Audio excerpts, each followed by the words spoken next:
We're on. Cameron Shayne, thanks for being on Fitness and Consciousness.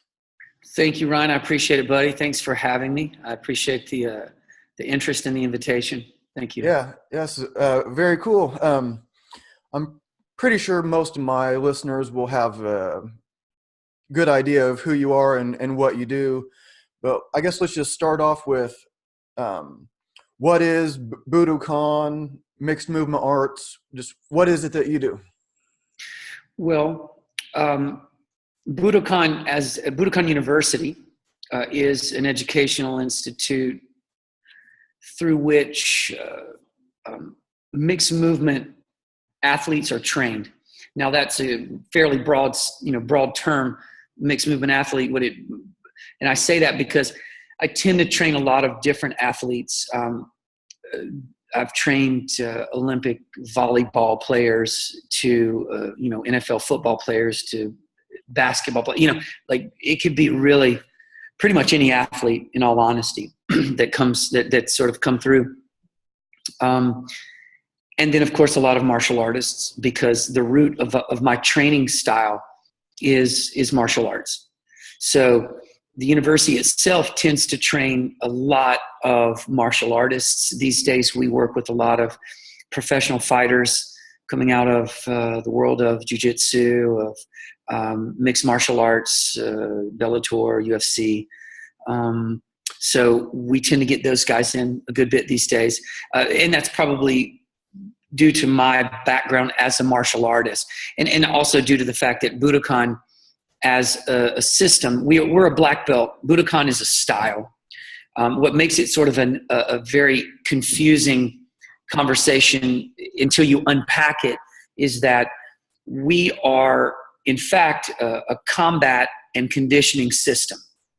So there is a Budokon style yoga. There's a Budokon style martial arts. There's a Budokon style mobility body of work. So what we do is we create a style within this genre of movement that is specifically ours. As an example, the Budokon yoga style is very circular and transitional in its nature rather than static and postural. So, if you practiced our style of yoga, you would say, wow, this doesn't feel like a traditional yogic vinyasa style or an Ashtanga style that I'm used to practicing. Mm-hmm. It's very much, it has very much its own identity. And that's why I call it its own style, because of course we have our own primary series and it's got its own body of sequencing and an original choreography, if you will, and technology within that. Our martial arts system is a combination of Brazilian Jiu-Jitsu and stand-up striking. So it's a mixed martial art in that construct. What makes our martial arts system, specifically Budokon, is that we're the only martial art black belt system in the world that requires our black belts to be both a Brazilian Jiu-Jitsu black belt and a stand-up striking black belt. So you can't pass through our system without achieving black belt skill in both stand-up and ground.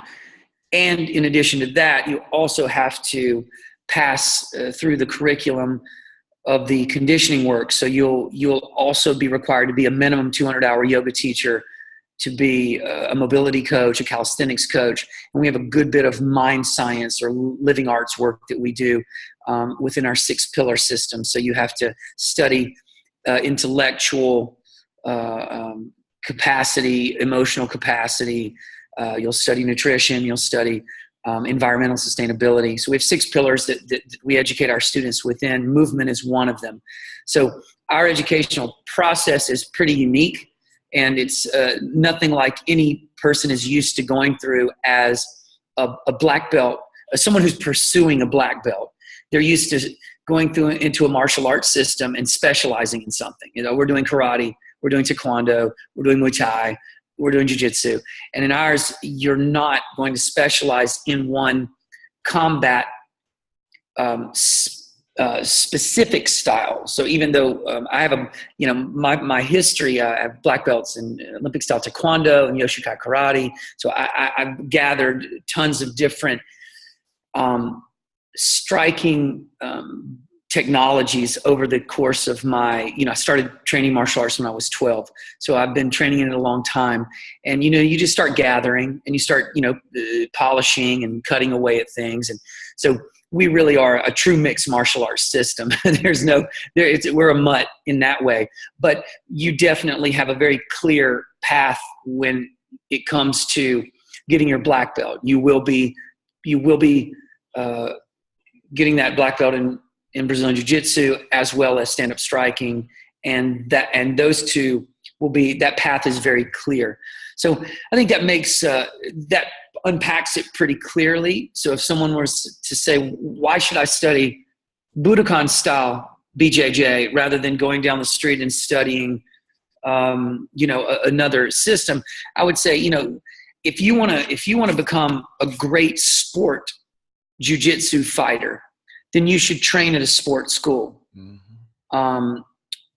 One of my closest friends and one of my teachers, Rafael Lovato Jr., and Shanji Habera, those guys are all about championships and winning, and they're world champions. So if you're going to go to their school, they're going to groom you to be a world champion if that's what you want to be. And I love that. And I highly, that would be the first thing I would say to a student who says, well, this is what I want to do. I said, well, let me guide you over here to do this.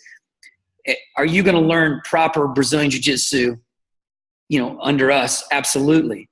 But we're not going to be focused on that particular element. And I think if you want that element, you need to be really tuned to that element. Whereas I'm a little bit more tuned to the traditional BJJ for self-defense, for combat. And that's because my first teacher was Hickson Gracie, so we sort of come from a little bit more of that attitude. Even though Shanji and Rafael have become teachers of mine and good friends, and have really exposed me to the game also of competition. So that's been a really interesting addition to my body of information. But I think that's the one thing I would say if a person's really interested in their Brazilian black belt, Jiu-Jitsu black belt, but not, overly focused on the competition, I would say we're as good as any place to go, get that experience. But plus, you're going to learn to stand up, fight. And in all honesty, as a mixed martial artist, I learned to fight standing first, and I learned to fight on the ground second. I highly recommend it. It's a lot of guys who just don't, who they have a certain false sense of safety from their grappling skills, and they just don't know what it's like to be punched.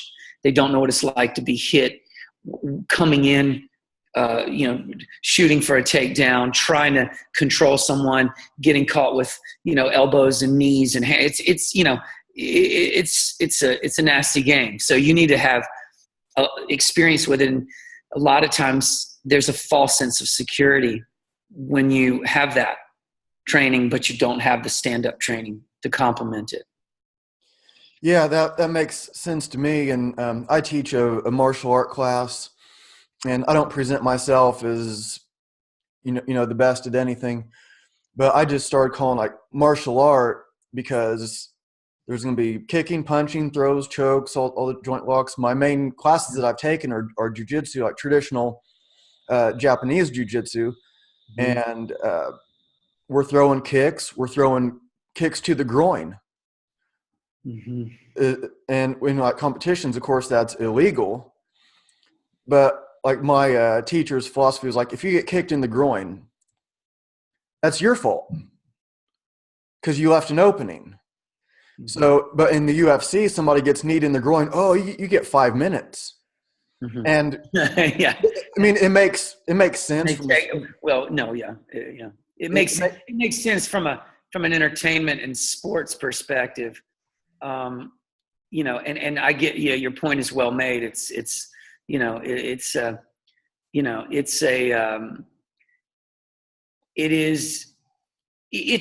necessity for the sport if you want to entertain people for 15 minutes. You need to. I mean, I'll be honest with you. There are times that I'm not surprised that UFC doesn't implement a 10 count. Just to lengthen out the entertainment.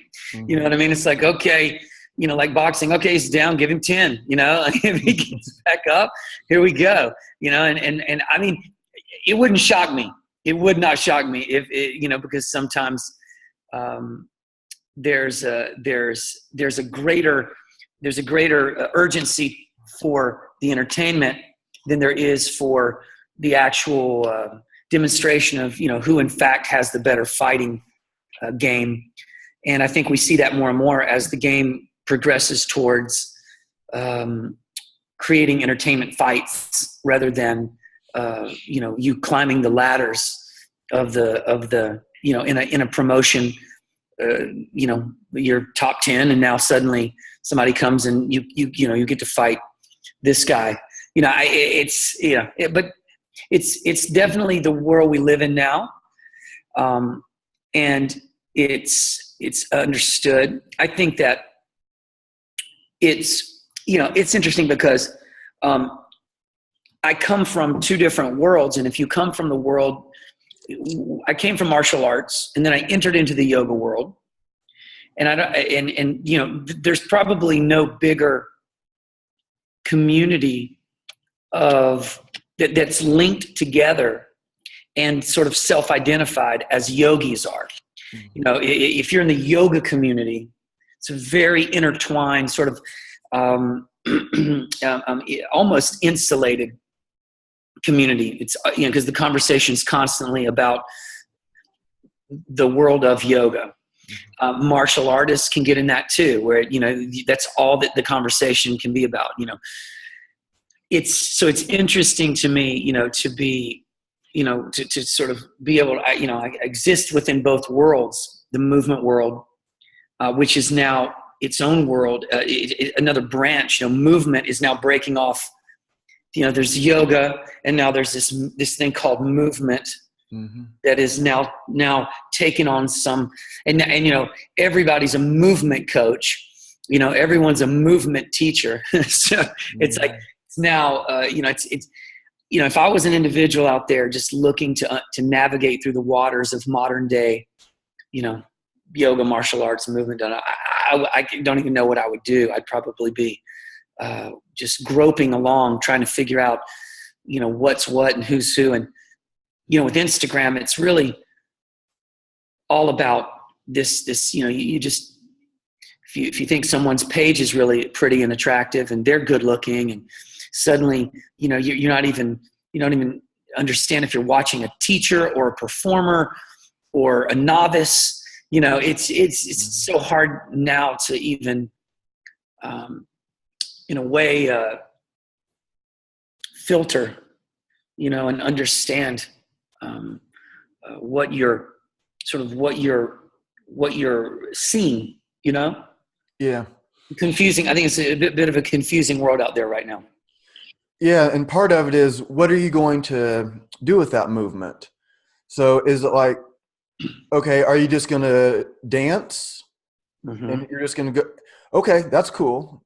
Right. But what other application does that have? And something that I saw, I've been aware of you for, I don't even know how long, it's been a while, but getting ready for your episode here, I was looking even more and, making mental notes, and I was seeing that like you were showing movement and then you're applying it to a grappling situation, that same movement. So can you maybe speak of like how you like is a lot of is that how you try to do most of your movement, to have some sort of martial art application, or is some of it just like, yeah, we're just doing this because it's mobility and it feels good and it's okay? Yeah, I'm completely clear on that question. It's a great question, and it's a way to sort of further unpack what we do, and it's a great sort of introduction to this conversation, which is why teach any pattern, any transition. Are you bound as a teacher? Are you bound to making sure that transition or technique has practical application to it? If I were to just debate that point, I would probably debate, I'm sure I could debate either side of it, but I think that the most compelling side of that argument would be, yes, it should have application in some functional way. Does that functional way need to be martial arts? No. And I don't think I could win that debate. Could I win the debate that it's necessary for it to be functionally applied? Yes. Do I think that it should be an abstract construct where you're just moving through, movement without having some sense of how it might, show up in transition or in locomotion? But then I could argue the other side of that and say there's a certain amount of abstract dance-like rhythmic exploration that is purely fine to have, that at the end of the day may have no functional application, as it stands. But I could, sure.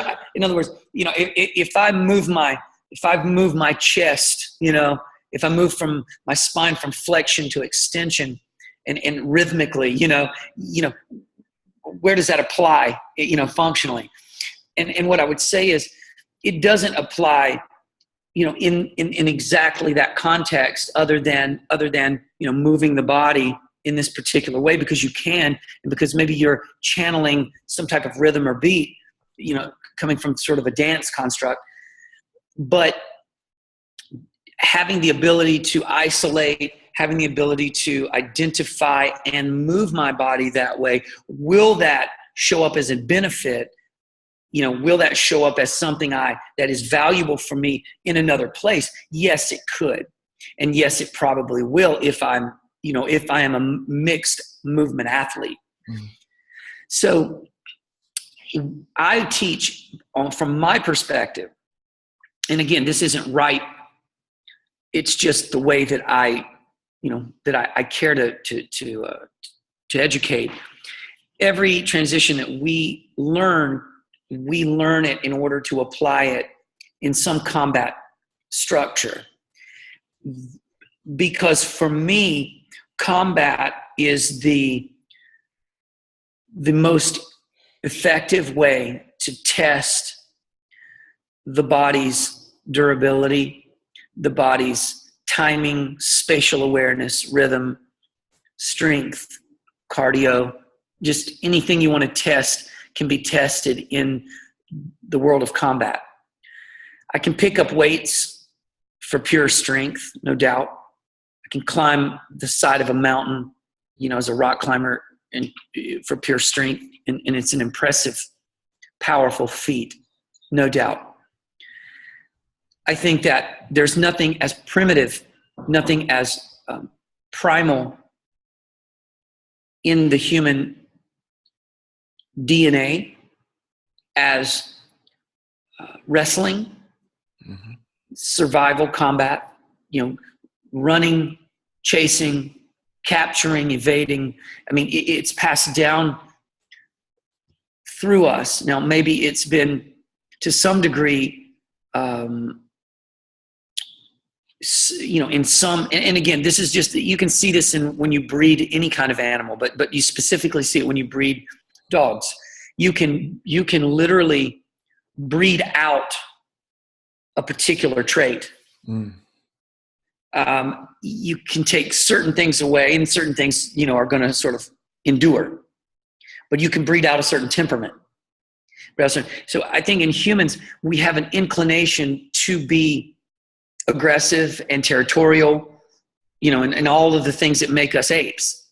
Mm. And then I think you can find humans that have had a lot of that bred out of them. to the point where they're incredibly docile.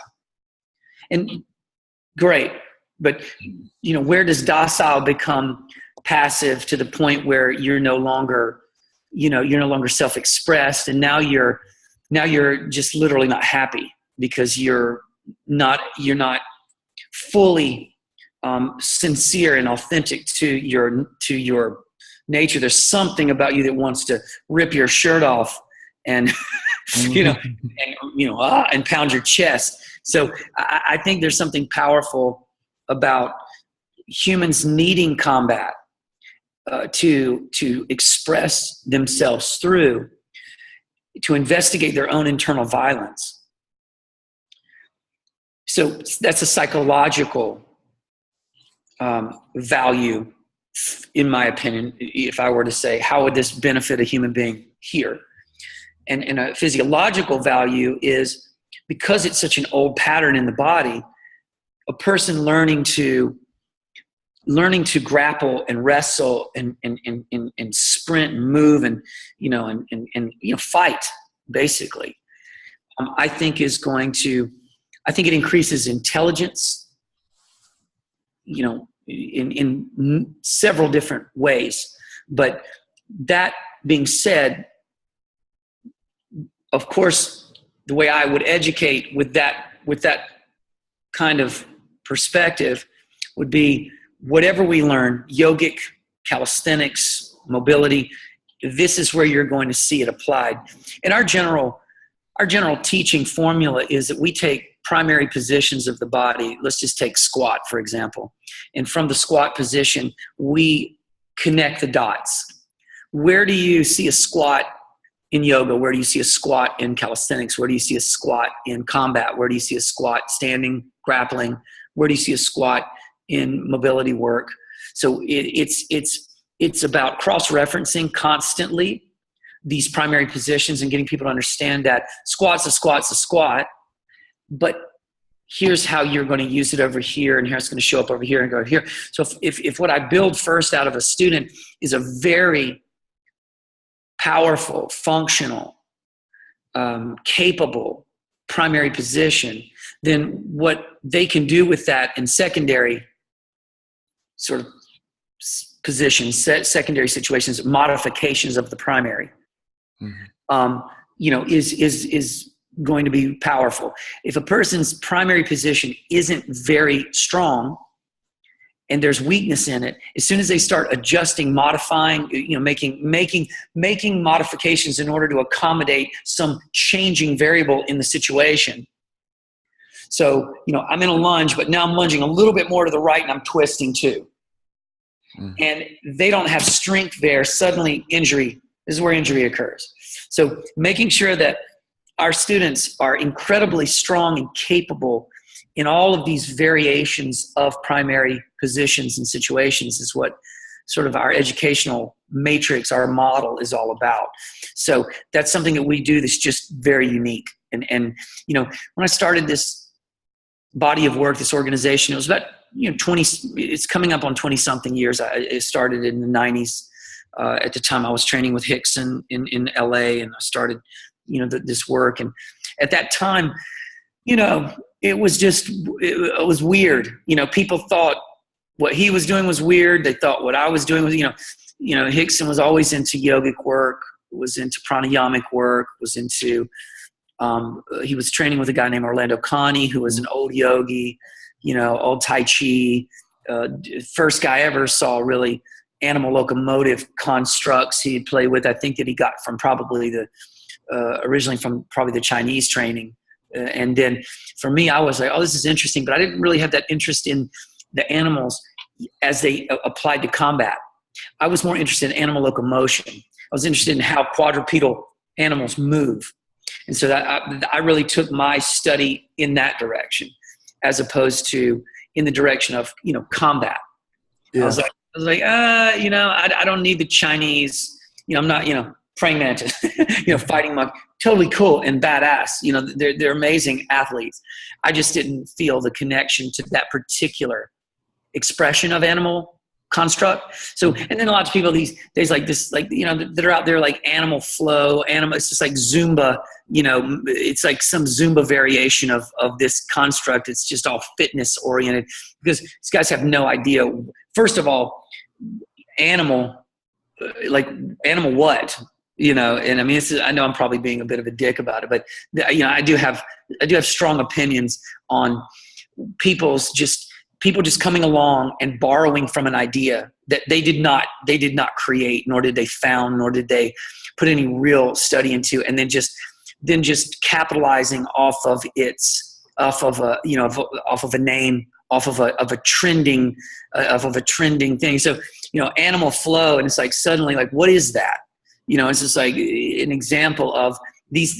This isn't really a study of quadrupedal movement as it applies to combat. What this is like a little fitness sequence that people think looks cool, and they're doing all this stuff. And so, you know, for me, you know, I don't mind.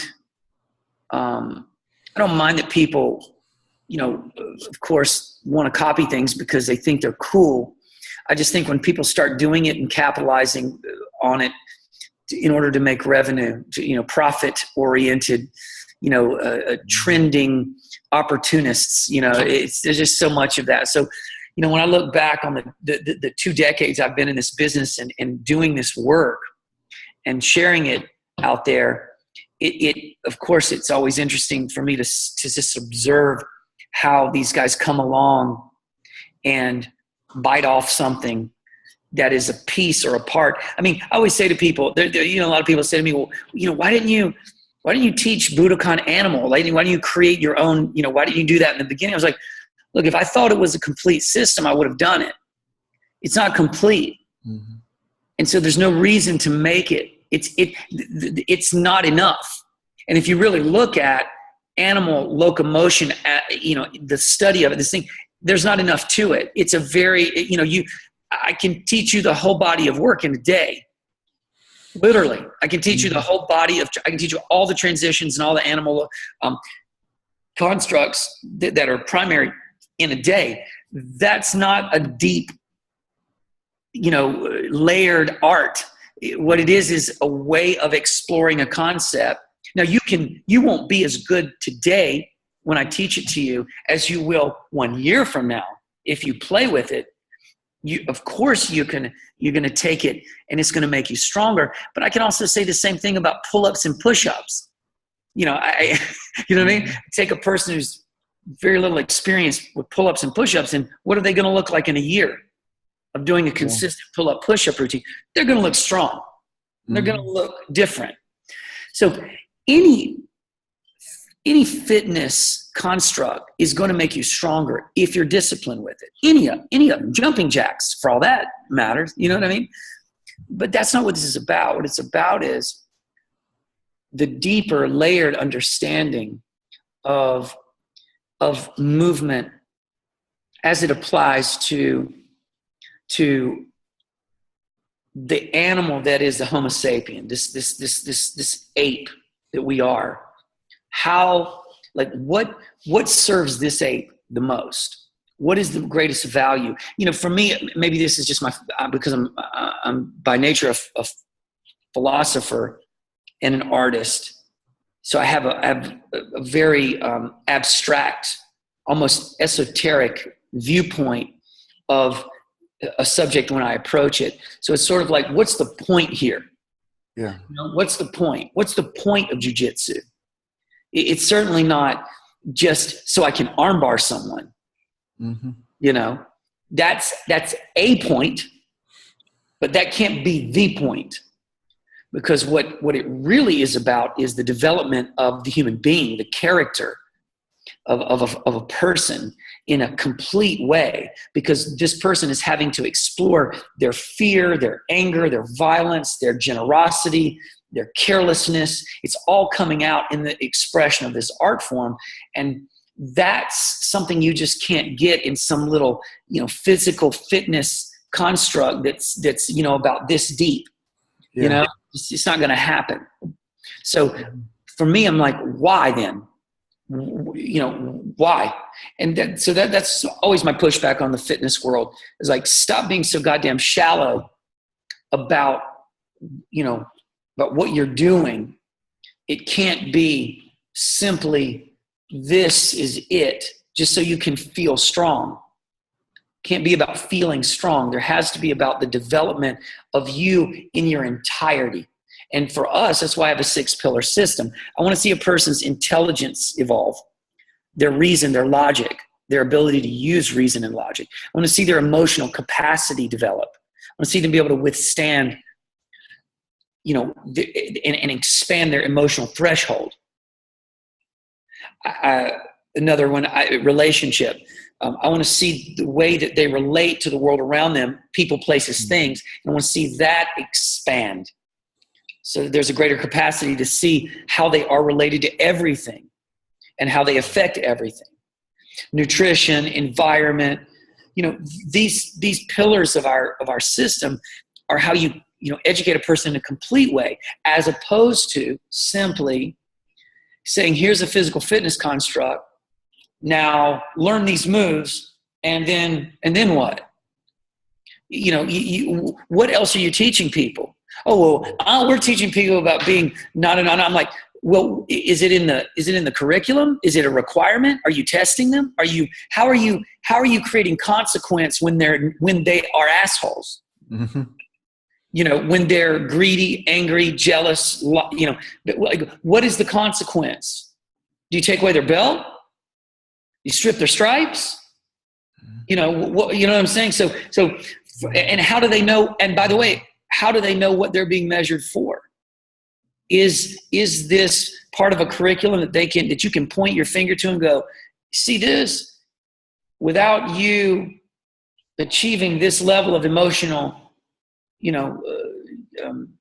control, or how, different ways you might frame this. Without you achieving this particular level, you can't be ranked up there. You just can't. I don't even let my students test for the next stripe or belt unless they demonstrate a very clearly defined growth in each sector of the curriculum that we teach. So, where does that exist, out there?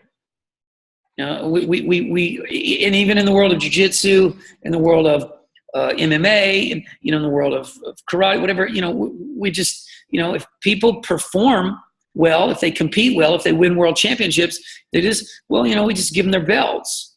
Mm-hmm.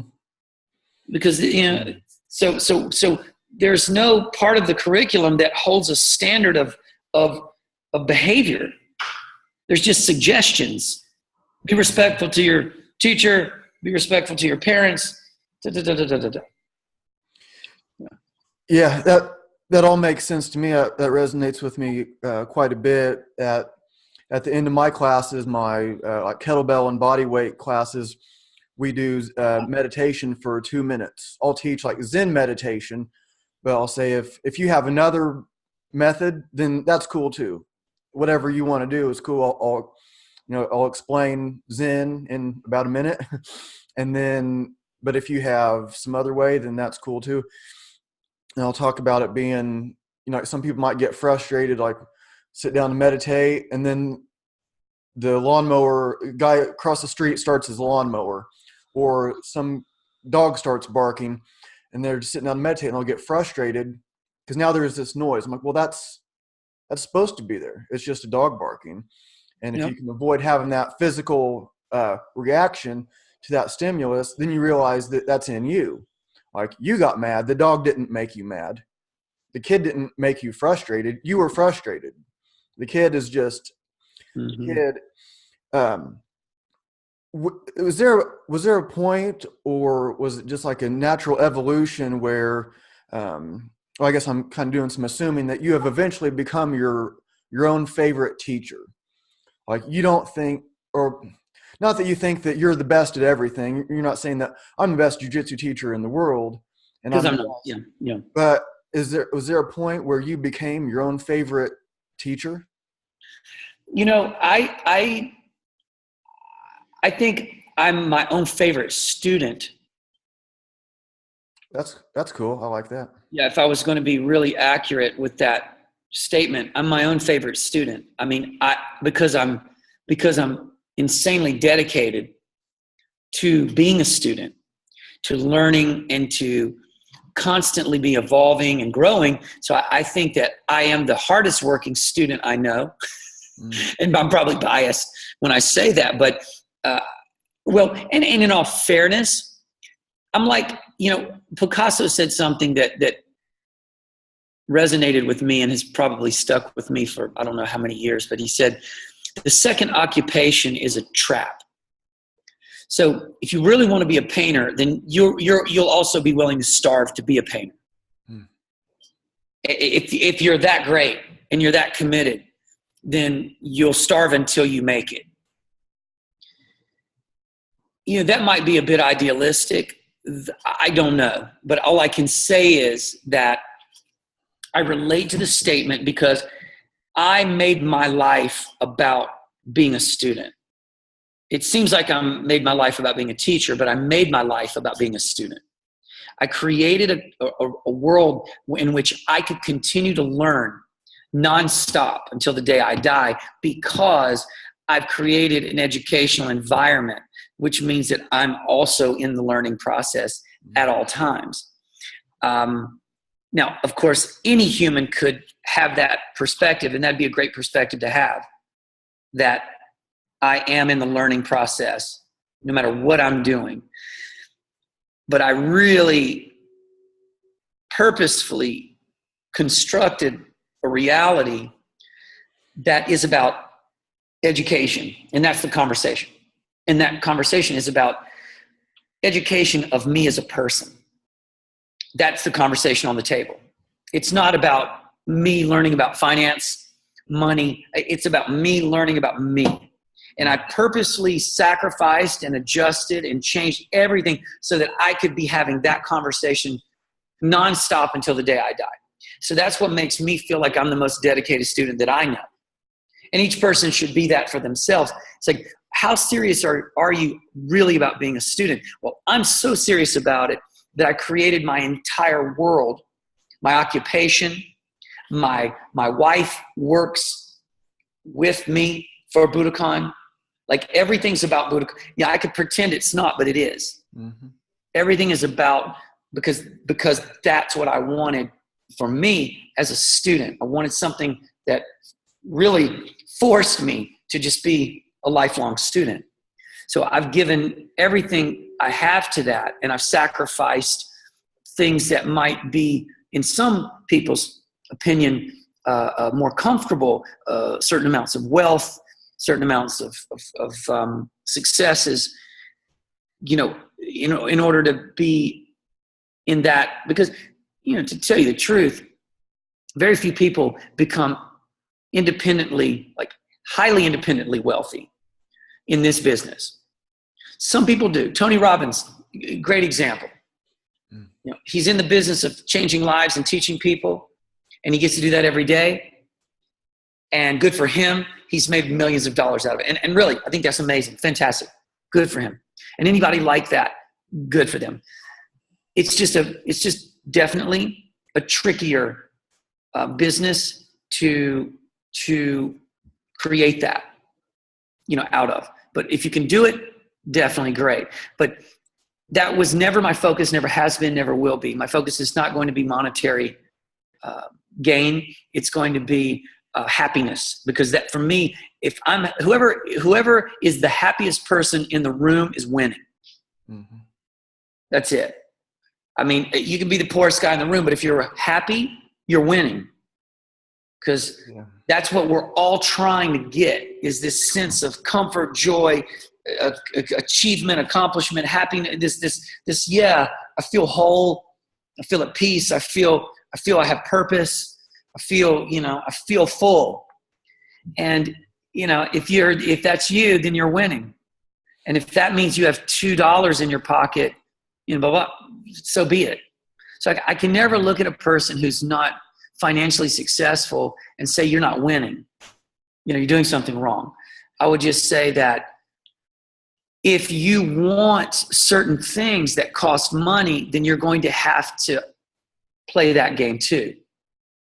Yeah, that makes sense. I'm listening to audiobook, the like presentation techniques of Steve Jobs, and like he's I guess a guy that never really worried about money. Like he like growing up, he didn't have very much, but like wasn't worried about it. And then he was a millionaire pretty young, so then he wasn't worried about it. Right. But he was saying that his plan wasn't to be the richest guy in the cemetery. It was to like change the world. Like, but you were mentioning like relationships, and when I was going through your website and looking at your podcast list, I saw that you talk about relationships a lot, and that was something that I've been focusing on more and more, and it's in the description of the show. We're talking about martial arts, we're talking about yoga, and then sacred relationships. And it seems like that's the most important thing that we have going on, and to find like the happiness, but also like meaning. Like there's a meaning behind what we're doing, whether we're making $1 million at it, or we're just barely got rent paid this month. Hopefully I'll make it next month, but I'm doing what I'm doing. You know, whether you're in that situation or you're like, I have $1 billion, so but these relationships seem to be the like most important things in our life. And you mentioned your wife, so I was wondering, like, how did you meet her, and what there was something else I saw a picture of you two when I was scrolling through your Instagram, and like you were holding up your fist and she was holding up a peace sign, and I wondered if there was like some like greater meaning to that, or if that was just like a whatever that was. Like, or how she like balances you out, or how she, because these relationships, like they guide us. Like I'm not the same as I was before I met my last girlfriend. Like she made some like tweak. I'm not like completely different. It wasn't like I was a bad guy and now I'm a good guy, but she like tweaked some of my thinking, and now I think I'm better off. It's like this. I think any relationship that you have where you're relating to a person who has a lot of compassion and perspective on the world from both the masculine and the feminine, you're going to have somebody who can offer you some clarity in maybe areas where you have blind spots. That could be a wife, that could be a best friend, that could be your mother, it could be your father. My wife is one of my most important teachers, as I am one of hers.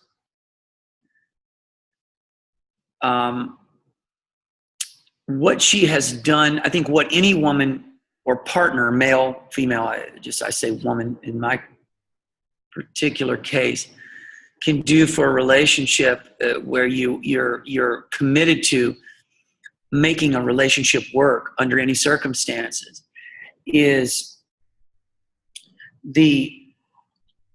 your willingness to move through things, and your wife or your partner is like your jiu-jitsu partner.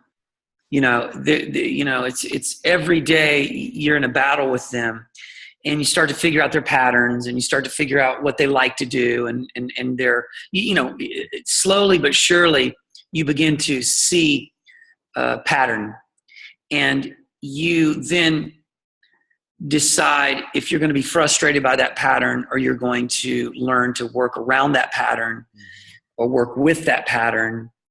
And these are, in a comical way, it is like a jiu-jitsu partner. Sometimes you just don't want to roll with people. You don't like the way their gi smells. You don't like the way their body smells. You don't like their attitude.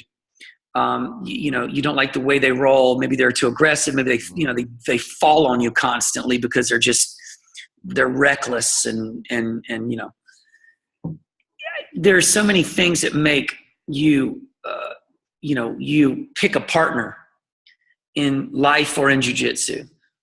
And what I think is interesting about that is, there's this part of us, people tell you, like, learn to work with what you've got. And you're like, okay, great. I've got this partner I really don't like. Their gi smells. They don't wear deodorant. They sweat like a pig. And they're super sloppy when they move. So at any moment, I'm going to get killed. They're going to break something on me. But this is my partner today. And there's this part of you that's like, okay, I have to learn to be with what is. And then the other part of us is this part of us that has to learn that we can make adjustments and changes. And that's how we learn to navigate as a more skillful human being. Great example. The typical person would say, well, just get a different partner. I'd say, okay, you get one lesson out of that, which is I can change partners. Sweet, figured that out. Next level of skill is I could tell my partner to get a new gi because their gi smells. And I could be like, look, your gi smells horrible. You got to change that gi, bro. That's one level of awareness. The next level of awareness is I gift my partner a new gi on me. Show up, here, got you this. That's, as you can see, as we move into this higher, like learning how to create what you want with as least resistance as possible. So if I want the least amount of resistance, I gift the new gi.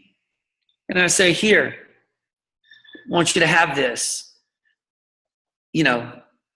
And I could say, your other gi was pretty bad, bro. So I got you a new gi. You're, all good. Or I could just say, hey, I got you a gi. Here you go. And I know you just thought about you.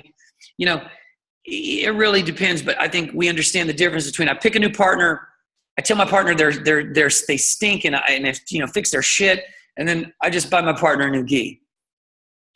And and these are ways that as a human being you start figuring out, how do I want to accomplish things? What level? The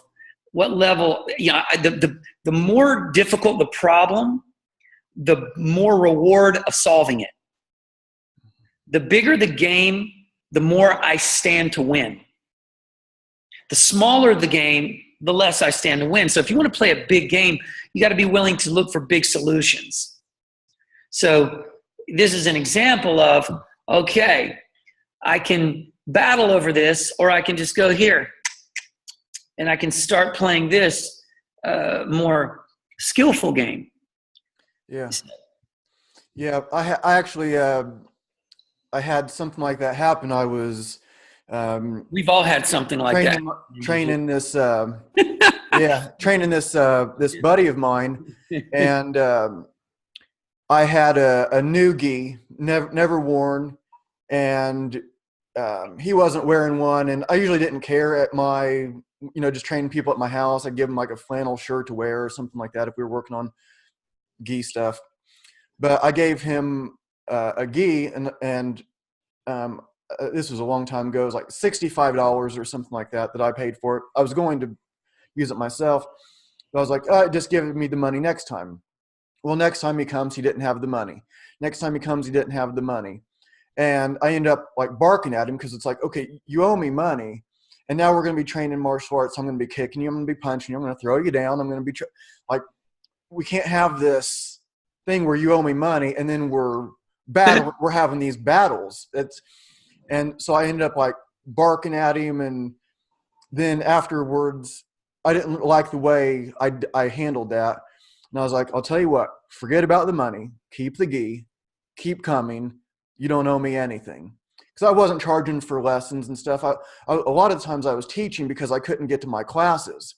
I was working, or a long time ago, maybe I didn't have enough money to afford classes. So I was, taking classes when I could, and then working with partners and making them better. Like the students become the training partner kind of thing. So I had that happen. It was like and so it wasn't should he have given me the money? Because that was the deal. Okay. But $65, I mean, it's not that big of a deal. Well, no, it was a bigger deal for me to change than him to give me $65. It's also a question of, maybe you just prematurely gave someone something they couldn't afford. Yeah. And that becomes then, as you said, your responsibility. If I give you a $65 gi and you don't have $65, it may be that's my fault. Yeah. So, and look, we're all guilty of it, especially if you have, and then you're surrounded by people who don't have. And when you give, so oftentimes if that's the case, you just have to give without any attachment to it, simply because, that's, if they had, they would already have had, oftentimes. So, it's, when it comes to being in relationships, that's the value, and so somebody like my wife has just been an extraordinary teacher for me for, understanding how to let something die, just drop it, move on. Do I want to die on this hill, as they say? And I think all relationships have an element, to them of that, because the things about a person that in the beginning of a relationship are relatively mild, they become much more abrasive as time goes on, simply because if they are things you already don't really enjoy, and you couple that with this sort of exponential quantity, just you go from, okay, this has happened twice, this has now happened 200 times. Every human being reaches a breaking point when behavior is not something that they're particularly fond of, but they, again, in the early stages of anything, sort of write it off to, because your emotional capacity at that point, your tolerance is much higher.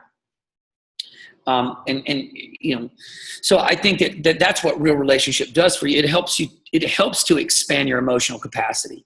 It helps you to expand your ability to endure under duress, specifically emotional duress. Jiu-jitsu, physical duress and emotional duress, but physical duress, which then becomes emotional duress. And in a relationship with a partner, it's purely emotional duress. It's just, can I deal with this today? I've got a lot of things going on, and now I've got this. So sometimes you're just like, okay, that's it. And so I think that it does expand your ability to. It's like sitting on the bottom, and someone's smashing you, and you've got weight on you, and maybe they're even, like Lovato, when he wants to teach me a lesson on pressure passing, he passes and he climbs in my mount, and then he's 210 pounds. I'm 168, 170 when I've drank a lot of water.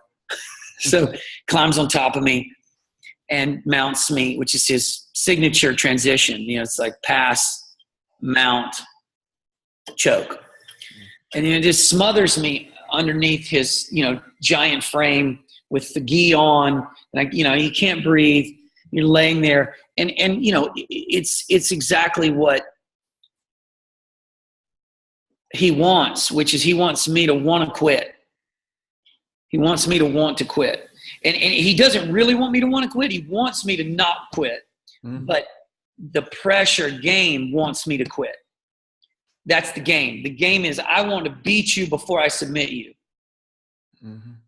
And if I can achieve that, I've won. So I'm going to gas you passing. I'm going to gas you in side control. I'm going to gas you in mount.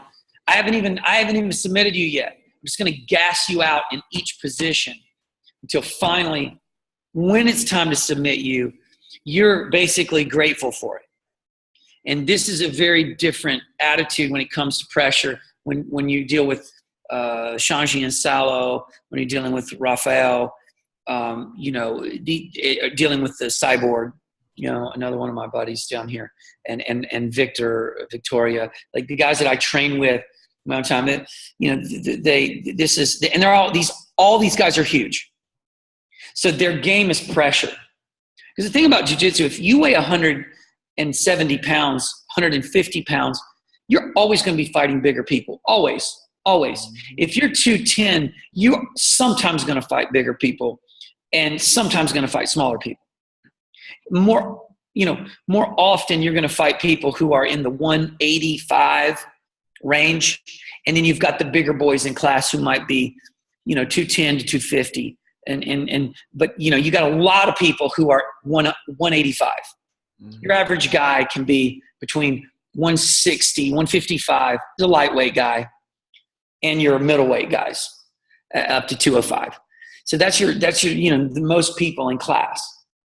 So if I'm a 210 pound guy, I mean, the value of that, and Cyborg and I were actually talking about this the other day. He was like, I said,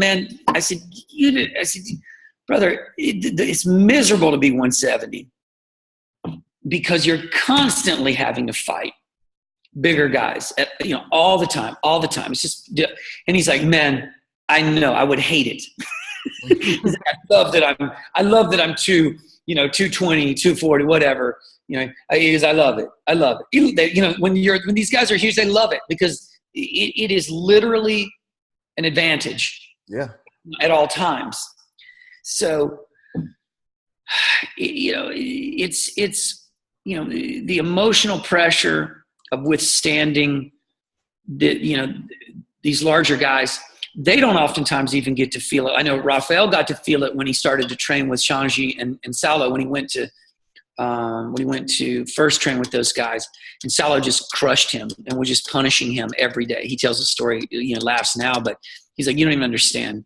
Just the Salo will make people tap just in mount. He'll just lay on top of them and smother them until they literally tap from the smothering effect of his just big frame. He's like a brick, it's on you, the pressure. And he's like, so he goes, it's all about the mental endurance to withstand that and last.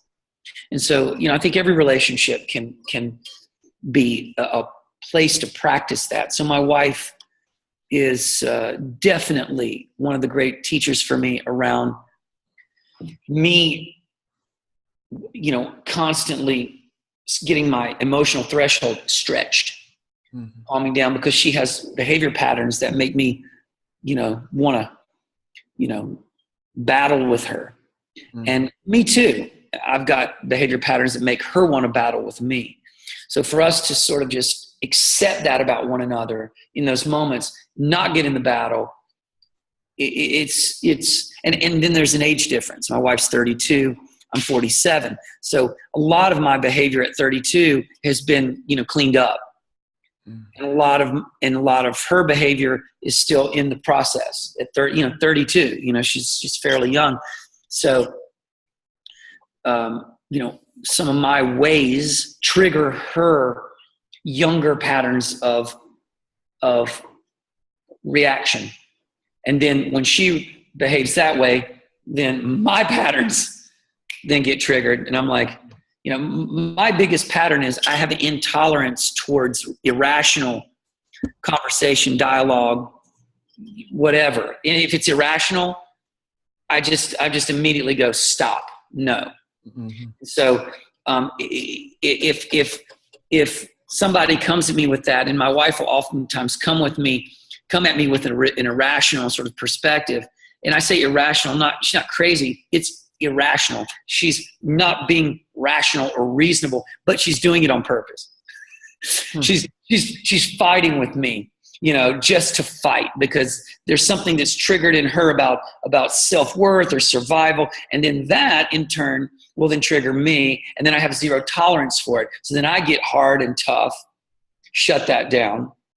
And then suddenly it's this battle. And, and then the loop goes, why do you have to she's like, why do you have to react? And I'm like, why do you have to do that to then cause me to, and we play this game. And so, we're both growing and learning, and definitely, I love our marriage because it's a great friendship, and it's like, she's my best friend, because she's just so fiercely loyal. And I'm so fiercely loyal to her too, as a relationship. Like she's the person that I just want to be with, until the end, if she chooses and I choose, but that's, and under whatever circumstances, you just make it work. But it's a partnership that's beautiful in that way, that you just like, what, no matter what, if I've got to do this with somebody, I like doing it with you. Yeah.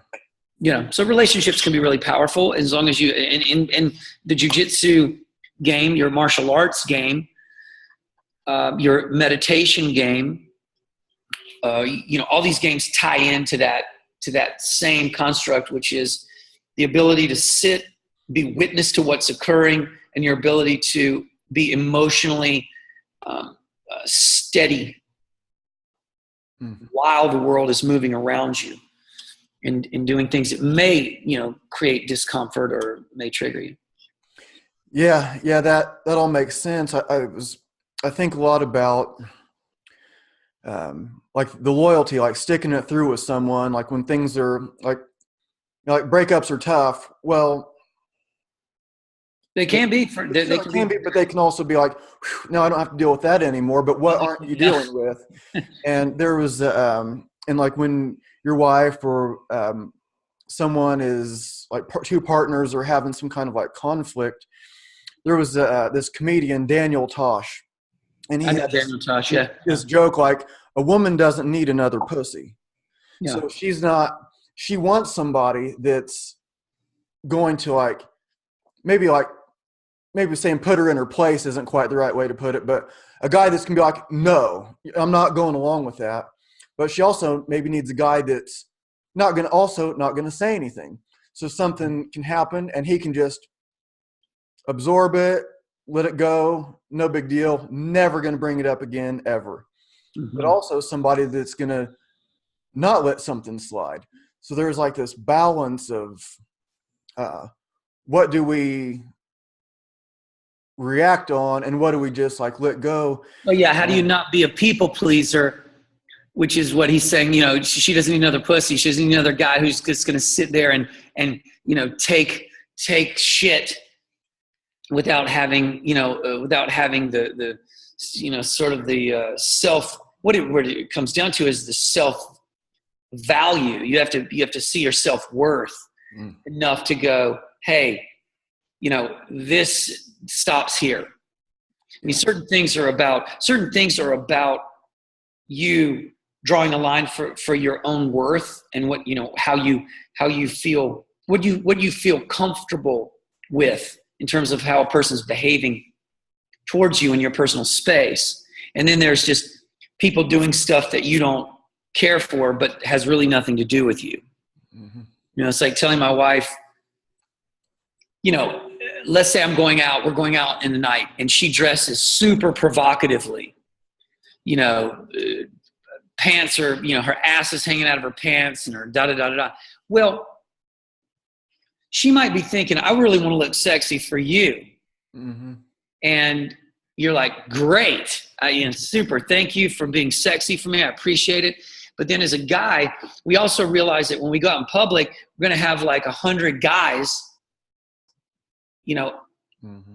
I fucking our girlfriend, our wife, our partner. And that would be, that in itself would be whatever. It's like, okay, guys stare, no problem. But then you've got aggressive males saying things. I was walking one time with my wife by a group of guys, and one of them grabbed her ass as they were passing by, because we were out it was a nightclub, an evening thing. So this group of guys, so it can go from looking to saying something, to touching something, just because you can't trust young males. They're aggressive and they're always looking to test something. So drawing attention to yourself as a male is just something that we factor into to moments. So if I look at my wife, I go, babe, I love that you look sexy and that's beautiful, but we need to save that for home. Mm-hmm. That's too much because it puts me, because you're not going to be in the fist fight. Guy walks by you, grabs your ass. You expect me to defend you, no problem. He's got 5 of his buddies. He has a gun. He has a knife. I don't know. And all because, we're a little bit, there's an unnecessary tension that's being drawn here. So men, we have to think in so many layers that about different things than girls are thinking about sometimes. And that's an example of sort of just this difference in perspective. But, having a partner who's willing to draw a line and say, hey, this isn't a good idea, not smart. That's what we all need in our lives, is somebody who will communicate with us firmly, but kindly and loving, without judgment, without accusation behind the statement or the correction, so we can learn to grow together. I don't need to look at my wife and go, geez, son, you look like a slut. Take that off. It can be, babe, you look great. I love this outfit. Let's wear it when you get home. Because if you wear it out here, I got to deal with all this. And I know you don't want me to have to get in a fight on the street, or because we're going out where there are a lot of young people drinking, there's alcohol. Are you sure? And this is just, so having partners that, that are, this is a lot of young people, when they're young, they don't know how to communicate their thoughts. They don't even know why they're upset about something. It's just like, a guy sees that and he goes, no, no to that outfit. And instead of being like, let me explain, which would be completely understandable. You can move right away from it. But then this guy's like, no, you look like a whore. My woman's not going to look like that out there. Instead of, it's like, well, she doesn't look like a whore to you. What you're thinking is she's going to look like a whore to other people, which is going to draw attention and draw certain behavior. So you can't say that. But when we're young, we say all kinds of crazy shit because we're young and we're learning how to put our feelings and our emotions into words, and into words that don't provoke more aggression or pain or confusion. So, relationships are, and again, we come back to the martial arts. It's still that same dance. It's that same dance. I could say the same thing when I'm standing across from someone striking. It's a conversation. It's a dance. We're talking. And I'm always telling my students that this is a conversation when you're fighting. Especially like stand-up striking, I'm always like, this is a dialogue. If you don't say something and the other person is talking over you the whole time, that's just you getting punched repeatedly. So there has to be a back and forth dialogue going, and you have to make your point, and then that person wants to make their point, but you have to make your point skillfully. And sometimes, teaching people really just how to have, be a better human being through the way they move together is one of the best ways really to do it. Yeah. How did she handle that? So what happened when that guy grabbed her butt? How did you handle it, and how did she handle it? Well, I never handle street fights very well because I came up street fighting.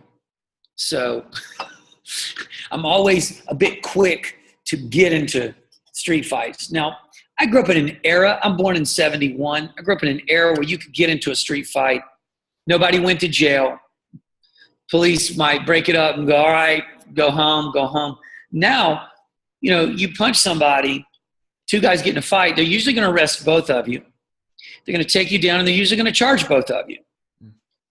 with some public, it used to be that if I punched you, you would, and this depends on the state. If I punched you, you had to press charges against me in order for me to be prosecuted. In some places they changed it so that if you're fighting in public, that is an offense itself. So it doesn't matter if someone is pressing charges or not, the city itself, the state itself has the legal authority to press charges against you. This also changed is an example in the O.J. Nicole Simpson trial, when she had called the police numerous times for him hitting her, but she refused to press charges each time. So they couldn't move forward. And so when she died, her family got legislation pushed through that if a woman is being battered, that when they show up, they don't need her consent. They're going to press charges through the state. It's illegal already just for the behavior. The other person does not have to, in turn, basically the other individual does not have to go on record. They don't need that individual's testimony to prosecute. So these days, they've got a lot of laws in place that they don't require the other person to prosecute in order for you to get in trouble. So street fighting is changed a lot. You can get in trouble just for getting in a fight now. It's a big difference in the world. So I avoid street fights now because, but I'm still quite hot tempered, and I still have this reaction to people being idiots is what my biggest. I'm not a prejudiced individual except for stupidity.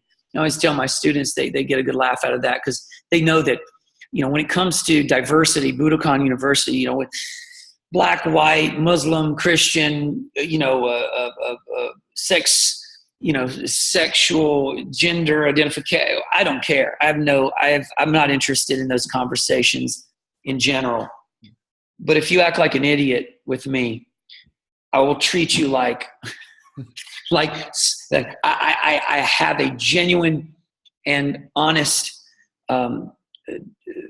discriminatory, trigger in me against dumb.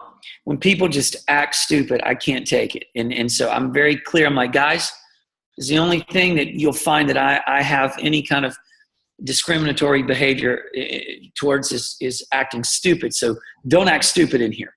I don't want to see any dumb. You got to be on point thinking. So when a guy grabs a girl's ass on the street, that's just stupid. It's stupid. I don't care how you shake it, stir it. It's stupid. Because this guy has no idea if I have a gun on me, which is an example. I have a concealed carry permit. I live in Florida. So I very oftentimes, carry my 9mm around because,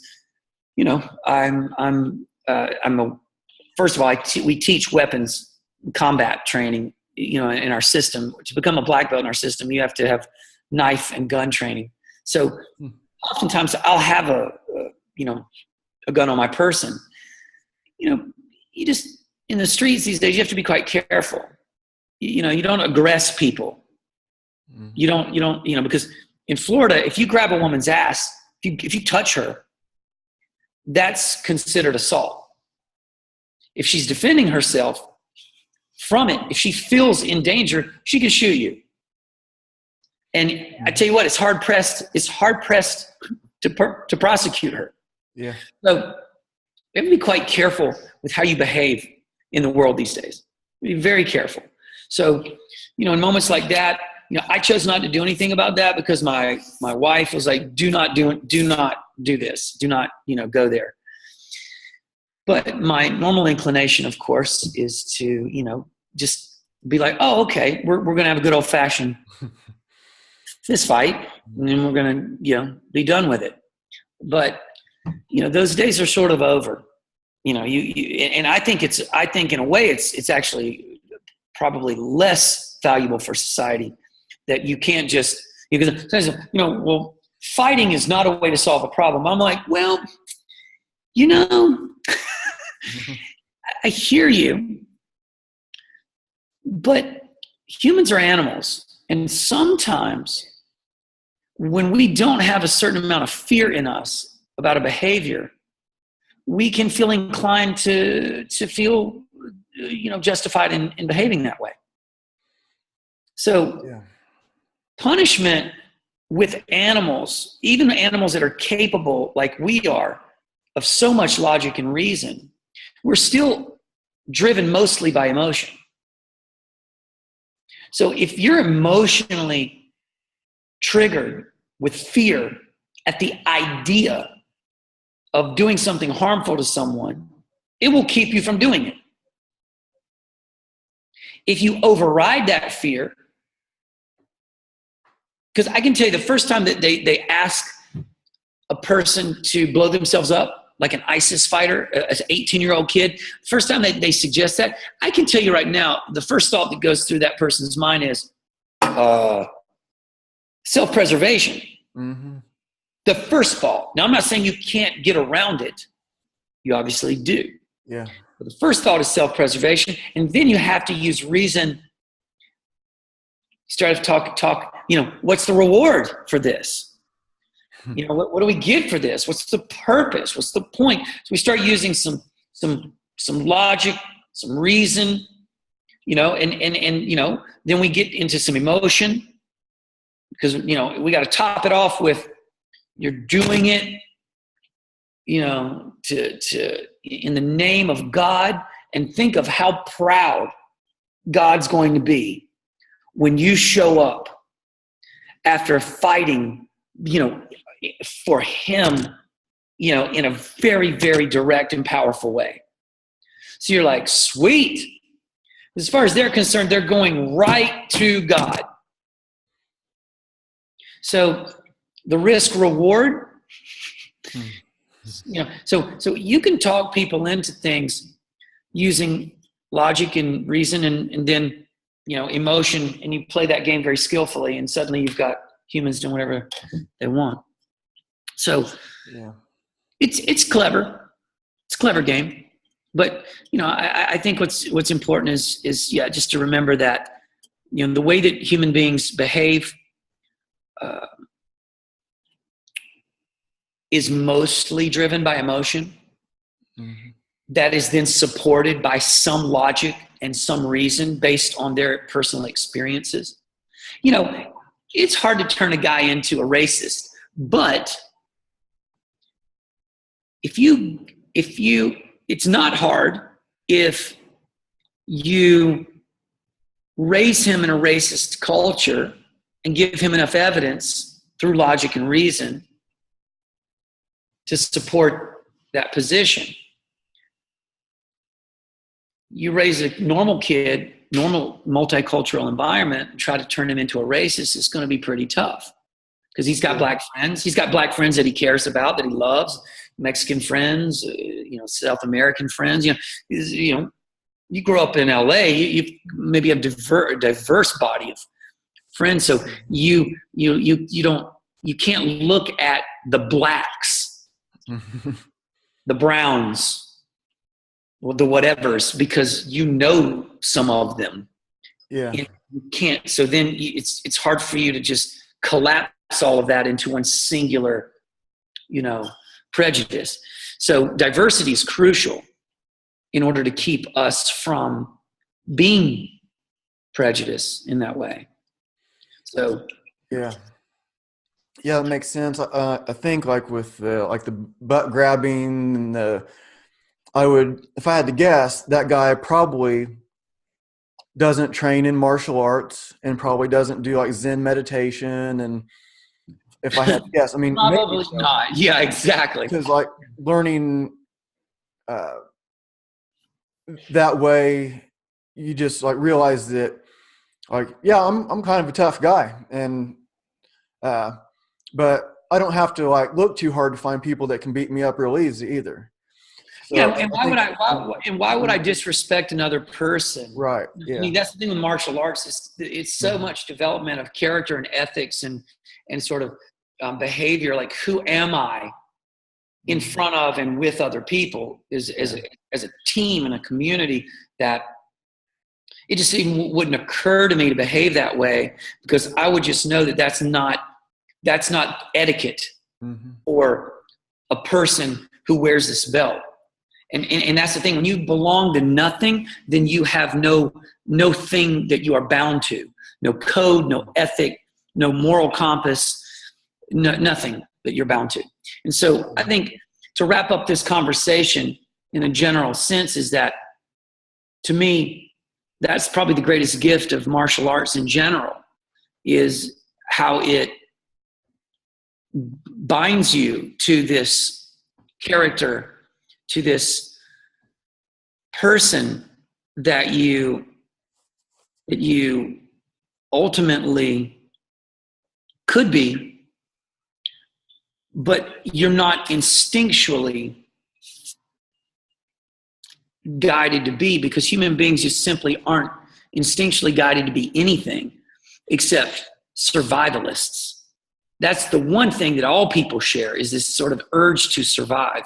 And how you do that, whether it's stealing or it's working hard, it doesn't matter. You'll do it to survive. That's the one thing in common we all have. So it just depends on how a human, what path they take in order to achieve that end goal. And I think that's the big difference between us all, is that the path we chose to get to that end game. You know, it's as they say, you know, the means sometimes, you know, don't outweigh the, you know, the goal, the created, the end of your what you've created. So you got to be quite careful that your means don't really justify the end. You know, yes, we all got, you know, yes, you survived, but how you did it is what's up for debate. I'd like to survive and be someone who contributes at the same time to the world around me, and leave something behind that was in fact a contribution, and help people become more thoughtful citizens, more thoughtful husbands, wives, parents, students, teachers. You know, that's really that's my end game. So the means in which I, you know, the means in which I, you know, employ to get there are going to be sort of bound by a certain amount of ethics. And those ethics definitely are born from my martial arts training, from my Zen practice, from my yogic, you know, studies of meditation and that sort of work. Not so much. I don't use yoga as a way to create any particular ethical or moral values for me, because I already had that from my upbringing. I have great parents. Now they're Christians, so they brought me up with a much more basic Christian value system. But I'm not a Christian. I'm not religious in any way, shape, or form. My moral and value compass is really drawn from how you would want to treat a person based on what you're trying to create. You know what I'm saying? You know, how you want society to become is, you know, what you're going to, you know, how you're going to behave. So I don't think there's right or wrong behavior. Stealing isn't wrong. Stealing isn't right. Stealing's just stealing. No, it comes with a consequence. So as I can say to a student, you don't want to steal, but let's say now your baby's starving, and all you have to do is steal that apple to feed your starving baby. Mm-hmm. I can guarantee you every one of us would steal that apple. So you can say stealing's right or wrong, or you can just say that stealing's something we do under certain circumstances. And is it right? Is it wrong? You know, what's wrong, more wrong? The fact that we create a society where we don't create equality in the distribution of wealth and sustenance, and so, or the fact that someone who somehow was born into this shit show and hasn't, for whatever reason, I can tell you right now, if you take a person and you raise them in an uneducated environment around uneducated parents, and then you expect them to get educated, this is the most naive, foolish thinking that we as a people could ever employ. And this is where I get frustrated with people who on the quote unquote conservative side start talking about, well, everybody's got the equal opportunity to da-da-da. I'm like, look, you're absolutely right. Everyone's got an equal opportunity to get that job that is open. Not everyone has had an equal educational environment. That's where it's not equal. So I don't think the liberals, the conservatives, I don't give a shit. All I can tell you is there's clearly a disparity between a child who's grown up in an educated environment and a non-educated environment. There's going to be a disparity there of opportunity. Mm-hmm. And it's not the child's fault. Now you can say, well, at some point the child needs to get educated. What do you mean? If the child understood they needed to get educated,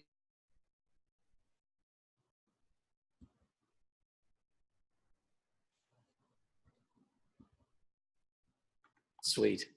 Okay, we're back on. So in a society where you're trying to educate people, in equal ways, I mean, let's just face it. Bottom line is you have to be able to see the differences in how and where people are and what opportunities they have, and it's just the world we live in. So I think that the most important thing that you can offer a person from martial arts is a great education in how to be a better person. And sometimes you don't get that at home. And if you can teach that to a person who hasn't possibly grown up in a great environment where education was focused on, you can maybe have an impact on the world around you. Unfortunately, a lot of the people who need this education don't feel inclined towards it, and they don't seek it out because education in their own household has never been a priority or something that has ever been coveted in any way. It's just, survival mentality constantly. Yeah. Yeah. And the guy that grabbed her butt, he's probably just showing off for his buddies. Oh, look how cool I am. That's all he's got. That's it. Yeah. That's his big, that's his big thing. So it's aren't I cool? You're crazy. Look how bold you are. And it's what bold would look like? Bold would be get a job. Bold would be do something powerful in society. That's bold. Bold is not grabbing a girl's ass. There's nothing courageous about that. But this is where our young men are often confused. Yeah. It's crazy what we have, but I kind of realize there's not much we can do about duality. If you're going to have one thing, you're going to have the other. You're going to have the opposite. I just had a couple more questions for you, and then we can wrap it up if you want. I'll just give them both to you, and you can they might go together. The first one was about diet. I was looking at your mixed mover camps, and it said that it's mostly plant-based meals, and then sometimes there was meat. So I was wondering if you were vegan or vegetarian, or why it's like that. And then what else was I going to say? Oh, how much do you focus on just how you explain your system? Because one thing that I'm trying to work on is saying what I think, which is not so easy. And Jordan Peterson says, people will often think by talking, and which makes sense to me. But I did a show by myself the other day, and I was trying to explain my system. And then when I rewatched it, I was like, oh, I left out this part. I left out that part. I'm trying to make it simple, but it's not that simple. It goes on and on and on and on. But you can't just, how do you give somebody the concise view. So how much time do you put into your like presentation, I guess, of your system? Like if you want to explain in a short amount of time these different parts, and then just like the diet thing, and then we can just wrap it up, or you can talk about whatever, finish up with however you want. I mean, dietarily, I'm a flexitarian, as some people like to say. I eat whatever I feel. Sometimes if I'm eating too much meat, I'll feel that, and my body starts rejecting it because it's too heavy, it's too dense, and sometimes I'm like, I feel like more plants right now. I do not believe that humans are vegetarians by nature. However, I do think that we may have to adjust to a diet that is much more plant-based, and maybe we'll have to turn to insect protein as opposed to large bovine animal protein, because I don't know if it's sustainable. The amount of resources that go into the animal production, the treatment of animals in mass farming, it's all problematic. Every bit of it is a problem. So I would call myself a person who is, my diet is based on science, not on pseudoscience, not on emotion. There are several subjects that are emotional: politics, food, and religion. They're almost too emotional. So for me, I don't get into it. The science of it is very simple for me. There is plenty of science that demonstrates that the amount of humans on the planet right now eating meat in the capacity in which we do is not sustainable. All right, that's good science. I have no problem with that statement. To say that we're naturally vegetarians, not true. There's no science to back that up. The science is all around the fact that we are not, in fact, vegetarians. We are, in fact, omnivores, as our bodies and our biology clearly demonstrate, with our ability to, in fact, digest meat. It's just like, I don't know what to tell you, but we digest meat, and we have acid in our stomach to break down that meat, which has been there, not recently, but always. Our cousins apes eat meat. We're meat eaters. Now, how much do we eat meat these days compared to what we should be eating? I would venture in the direction of too much. So yes, we can eat meat. Should we eat so much meat? Probably not, in my opinion. Again, not a biologist, so I don't want to travel too far in that direction, but I can just say for myself, my opinion, which is worth whatever that's worth, would be that we eat too much meat as a society, so we do have to be very careful how much we consume. Plants are fully capable of providing us with a fair amount of nutrients. I think supplementing that with small amounts of animal protein, again, it could be cricket protein, it could be grasshopper protein, but I think that we're designed to have a certain amount of that, and I think it's very powerful.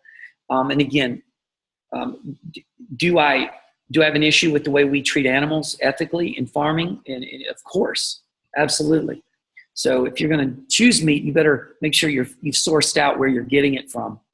And if you can do the best version of that, you can do.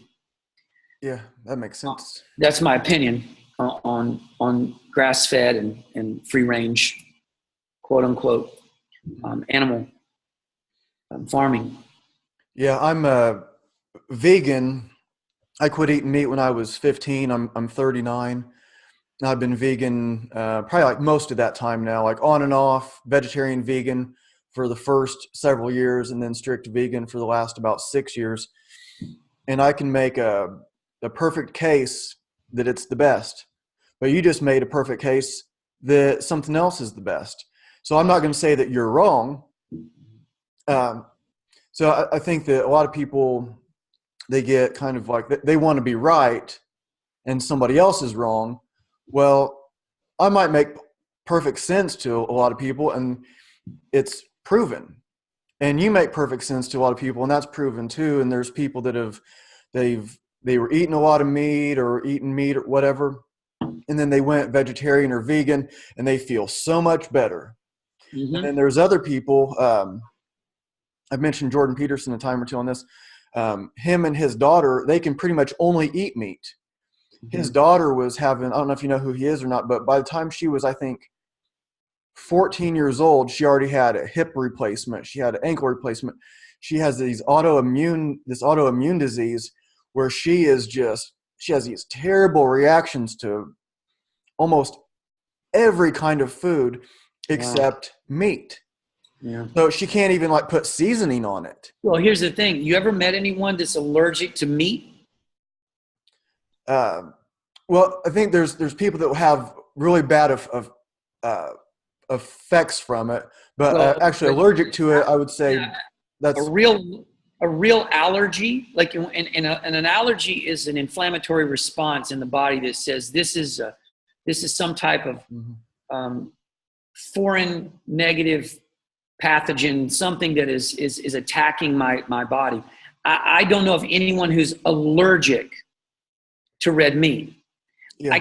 Millions of people are allergic to variations of plant foods, nuts, this, that. So the reality is that we've been eating meat as an ape since we've been apes.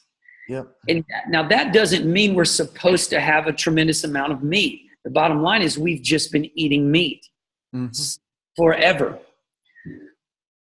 When you have a population issue like we do, then you're going to have to make certain adjustments if you're going to continue to allow that population to behave the way it does. And so one of those population adjustments is going to be how much land and resources that we can, allot to growing, animals. And again,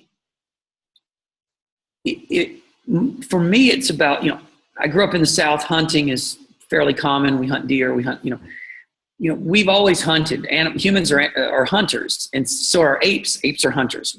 If you really go back and you look at our biology, we're just hunters. And as hunters, it's just not biologically accurate to say that we're vegetarians or vegans.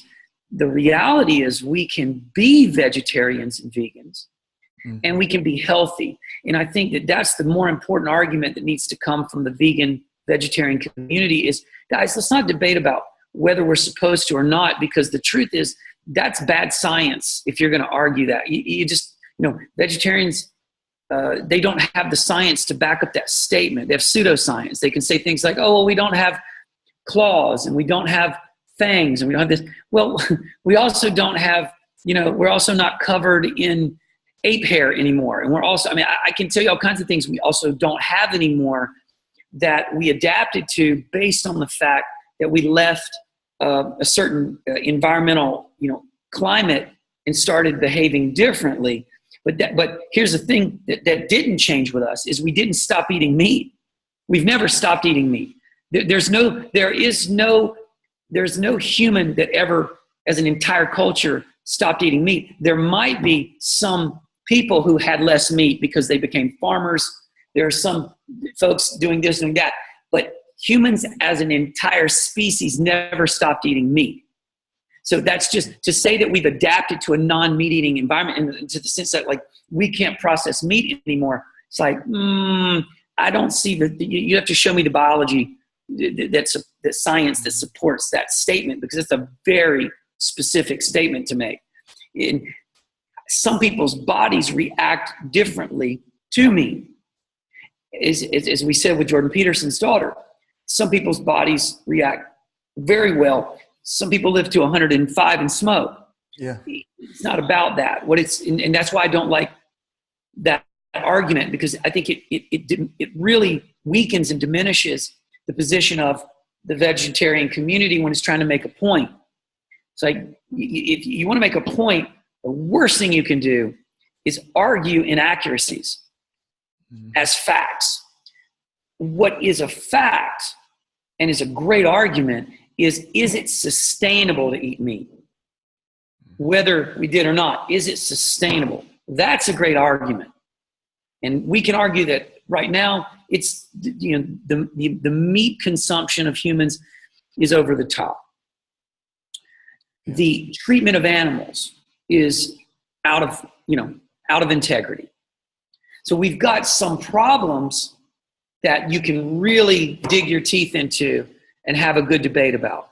But to start talking about the fact that we're just biologically not that, it's just bad science. It's just not true. So, and they're like, well, what animal drinks milk from another animal's tit? Absolutely. No other animal does that, but what other animal flies to Mars? Mm-hmm. You want to play that game, we can just fuck with that all day long, because that argument that's not how you debate. Because if you're going to say what other animal does this, well, then you make yourself set up for me to say, well, what other animal does that? Mm-hmm. We have always used, what other animal has a sidekick as an animal? We have a wolf. Mm-hmm. What other animal has a sidekick? Yeah. You can't say those. The bottom line is humans are very unique, and we do very unusual things. Very adaptable, the most adaptable. Yes. So we've adapted for all kinds of purposes. So, what other, if we need to drink the milk of our goats, we'll do it. And we've been doing it for thousands of years because it works. Yeah. And we've adapted to it, and we've made the cheese that we've eaten for, it's just, it's like, welcome to reality. Mm. We've been using that as a tool. So nutritionally, I would always avoid conversations around who we've been, who we should be, who we claim to be, and just focus on the science of modern, good old-fashioned, stats that you can't debate about whether they're true or not. You can just debate about the context. So, someone once said, one of the most devastating things you can do to land is turn it into farmland. And they make a fair point. Take 10 acres of biologically diverse landscape. Animals, squirrels, insects, birds, and you just just wipe it clean so you can grow one crop on top of it.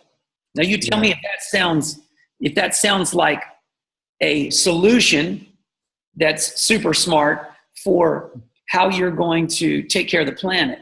You destroy an ecosystem in order to plant a single crop. Sorry, but there's no greater logic to that than there is to raising animals on a farm.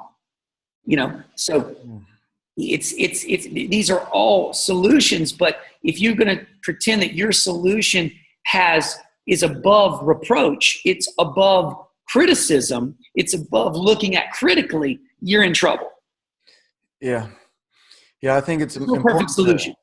It's important to.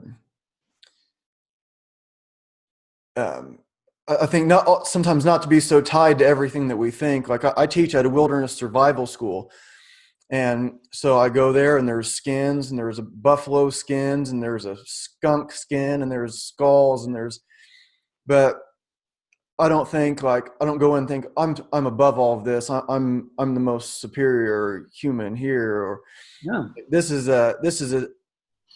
We shouldn't think that, because you might one day you might have to eat that to survive. Because I can tell you right now, if you're in the wilderness and the only thing is to eat that day is buffalo, I bet you'll eat buffalo. I doubt you're going to be like, what, I don't eat buffalo. I'll just sit over here and starve while everybody else survives. I think just remember this. Vegetarianism and veganism is a luxury. It's not something that any animal in the wild can decide on. You're either inclined to eat this or you're inclined to eat that biologically. As an ape, the first thing you're going to go after is insects. That's what we eat. Worms, grubs. Those are things that we can get in abundance, and they're available. You don't even know as an ape if you're in the wilderness, what greens you can eat. We've lost that entire biological DNA download to where we would know, can I eat this? Can I eat that? We'd eat some poison shit in a second. Mm-hmm. We don't even know what we would. So insects would be our quickest food source, followed by animals that we could catch, followed by fruit if there was any hanging. That's if. And how much wild fruit do you see in the forest? The other animals already got it. They already got it. So the bottom line is we're going to be eating some version of life pretty quick. And then again, before we can farm, how the fuck do you farm immediately and create food? You don't. You need seeds. The whole process is not in line with what an animal in the wild even can do. So that's what tells you there's no evidence on the planet we're designed to be farmers, other than we created it. We forged it, created it, and now we are doing it. Totally cool. I'm not against it. I carry a gun. If they tell me tomorrow that everyone's going to turn their guns in, here's my gun, take it. I don't even care. So I'm not stuck on any construct. Mm-hmm. I'm completely fluid when it comes to anything. It's like, oh, okay, here, take it. I can move as long as things are rational. I can move in any direction. But, I think that the world out there is as stuck in those directions as it is in the other places. It's like, oh, vegans are people who are hardcore on the vegan tip or the vegetarian tip can be some of the biggest assholes on the planet, as much as people on this other tip can be some of the greatest, assholes on the planet. I don't, they're all the same to me. Asshole's an asshole. I don't care what you eat. It's just like, it's the behavior. Yeah. I even left a local vegetarian and vegan Facebook group, because it was just like, it was so crazy. Like this one woman asked about like her baby. She wanted her baby to be vegan and like what kind of milk, and somebody said something about almond milk. And so I put, well, almond milk isn't really milk. And I happened to be reading a book. It's water with almond, residue. It's like, and hardly any. Yeah. And I was reading a book called, it was by Marty Gallagher and some other doctor. I can't remember, like Strong Medicine or something like that, I think it was called. Mm-hmm. And I happened to be reading like that the day before just about that very thing.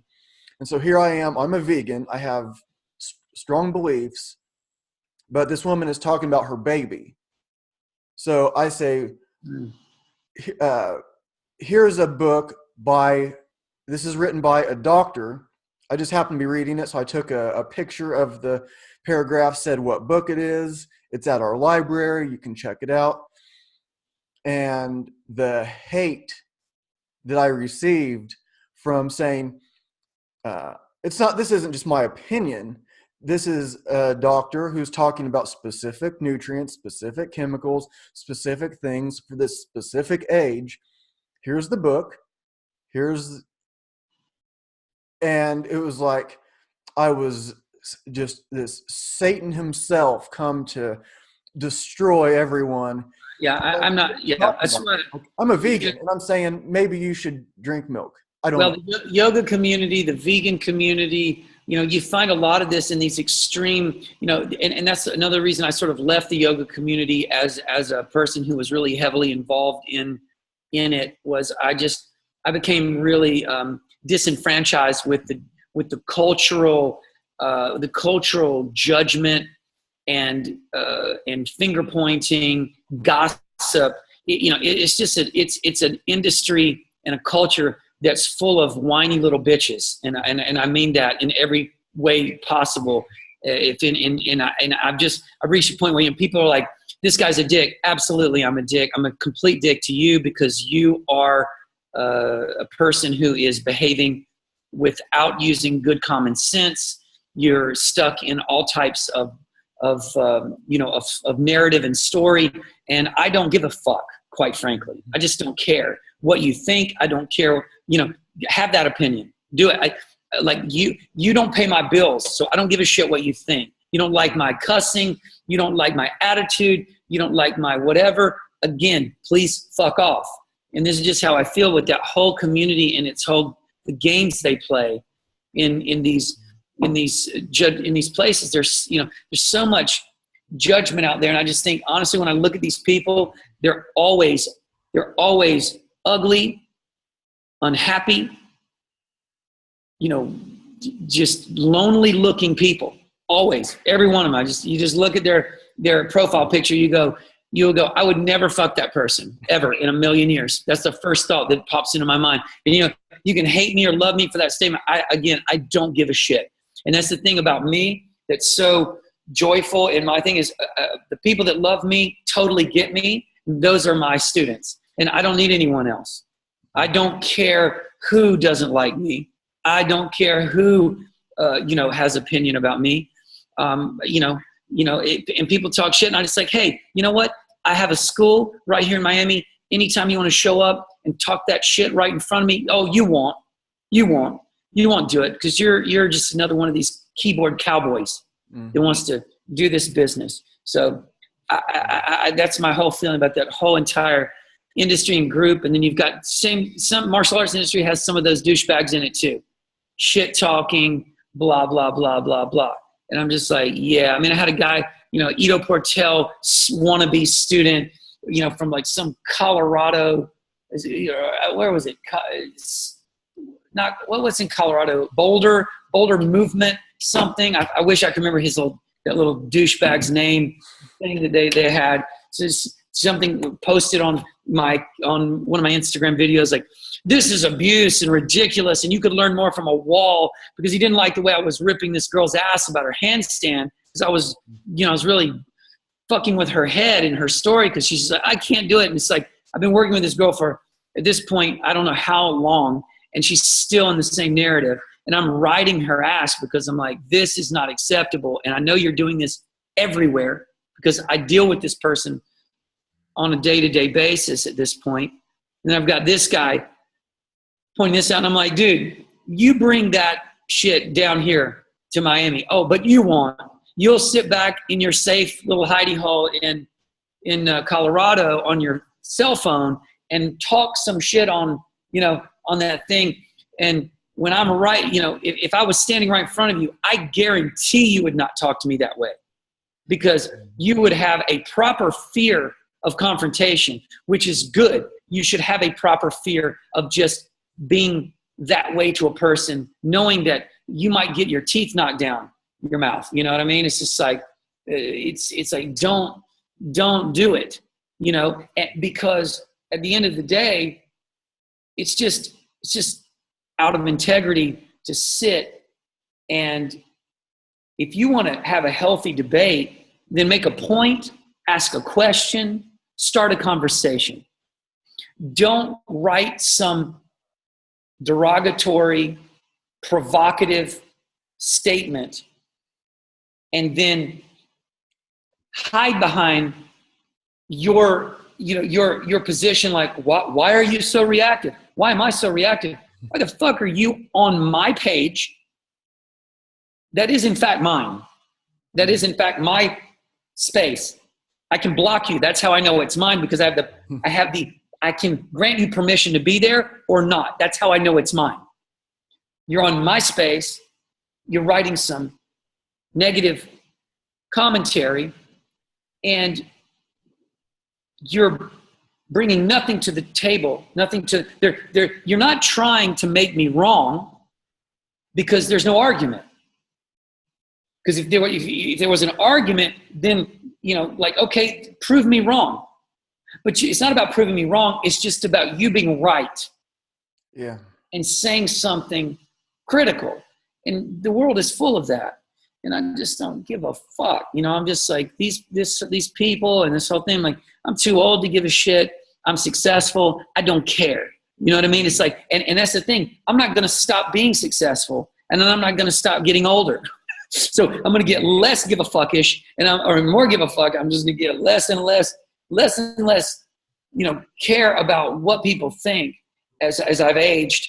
And I get more successful because I find my audience, people who are like, yes, I totally relate to this absurd level of victimization that we've sort of stepped into. Everything's got to be politically correct. Everything's got to, it's over the top now. And at the end of the day, it's just everybody's butt hurt about everything. And I'm just like, seriously, please shut up. And to your other question, I don't take a lot of time to describe what I do as much as I just get clear, like I did in the beginning of our conversation. I just get clear about what we do in a nutshell. Like I said, we teach combat and conditioning and consciousness. If I had to give you three words that we're going to talk about today, we're going to talk about combat, we're going to talk about conditioning, and we're going to talk about consciousness. And we're going to talk about those three things and how they relate. It's that simple. And as we unpack that conversation gets more complex. But that's how I'm going to talk about those three constructs for sure. Yeah, your system is put together really well, and especially the last since we scheduled to having just looking at how you have everything separated, and we have a lot in common of like what all we're trying to teach, like yoga, but not that kind of yoga, and that there's what's really effective and what like how are we going to like kind of like take the lead into what's next in this environment, because like I think there's a lot of good stuff that's happening now, and people can see all these different high-level teachers that have experience in these different things. Like maybe some people think like the yoga teacher might not have very much in common with the jiu-jitsu teacher, or it seems like two different things, but it's kind of the same thing. And but your system, I believe, is put together really well. So that's why I was wanting to ask you about that. And that's something I'm really working on, is how to like say what I think, how to describe my system without, in a precise way. And I have a difficulty doing that, because you train with me for a year and then we're doing something new after a year. So I've been like teaching this stuff for a year, and now we're doing something else. So it's like, it gets complicated. So like to have something concise, and then like a few different things, and then it unfolds more and more as we go along and teach. And we learn so much from teaching, and what we teach one person might look a lot different than what we teach someone else. So I guess we can start to wrap it up here. I appreciate your time.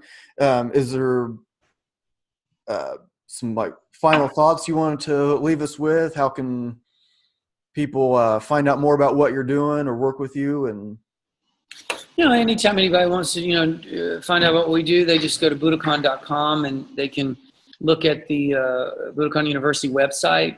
They can find events, and they can always see training camps that we do. So that's how people always find me. Instagram, they find me on there, Cameron Shayne. And so they'll just, people just usually just come across me either by accident, or they're looking for something that involves sort of integrates yoga and martial arts. And so they'll stumble across Budokon, because, as you said, in a couple decades of being out there has sort of, spread the word a bit, really being the first ones to pioneer this idea, because before there was really anybody who had even thought about putting yoga, martial arts, and movement constructs together in a singular system. This was still just not done 20 years ago, because it was still very specialized. You taught yoga or you taught martial arts. You didn't put them together in a system. Some people practice them together. It wasn't unusual that you might practice yoga, you might practice martial arts. Yeah. But that's not what makes our system unique. What makes our system unique is that it's a black belt system. So you have to be a proficient yoga practitioner and teacher in order to progress towards your black belt. It's part of the curriculum. And that's something that we still do that no one else does in the world. We still have the only black belt system that combines, Brazilian Jiu-Jitsu black belt, a stand-up striking black belt, and a mixed movement arts black belt, if you want, into a singular system. So, to become a black belt in our system, you have to be a very, very skillful mover in a very complete way. You have to be a very skillful thinker in a complete way. So that's just something that we do that just people haven't figured out how to do, because I started it 20 years ago as a personal journey, not as a business. I didn't try to turn it into something that I thought was a moneymaker. I was just trying to sort of formulate this way that I was training, and I was getting asked if I could share it with people. And I was like, well, if I'm going to share it, I need to share it accurately and skillfully, which is the way my brain works. So I start codifying it and formulating it in order to share it.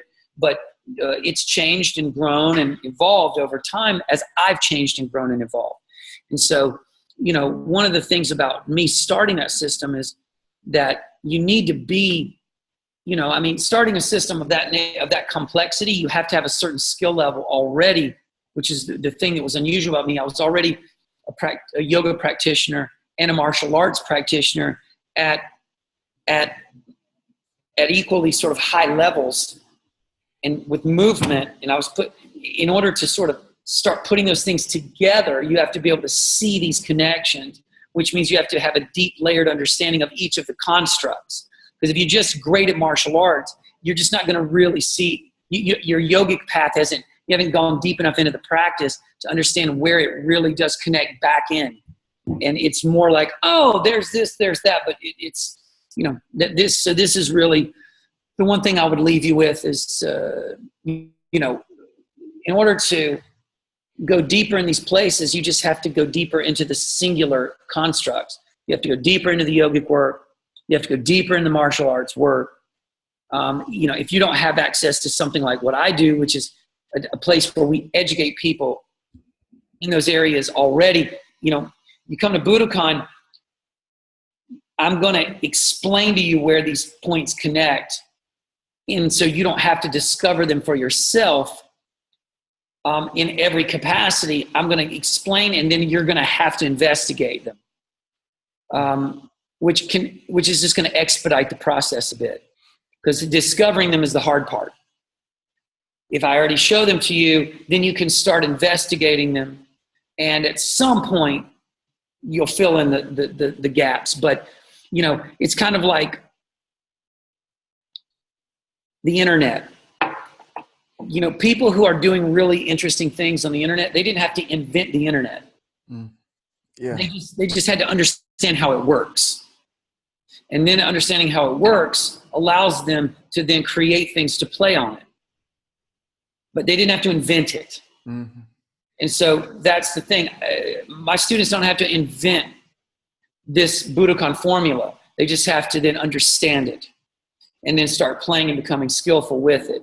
So this would be probably the thing that if someone's looking for that understanding, they don't want to have to reinvent the wheel. They just want to understand. And I'm a perfect place to go for that education. And so you can find me there anytime. Yeah, it looks really good, and you even have like 30-day retreat or 30-day camps. Yeah, camps and go deep. Yeah. There's a lot of good stuff to dig into there. So I really appreciate you being on the show. It was really good to talk to you, and you have open invitation to be on anytime. And was appreciate it, cool to Ryan. hear more and motivating for developing my own system more, learning more about yours, and we just keep learning about all these different rabbit holes to go down, like true.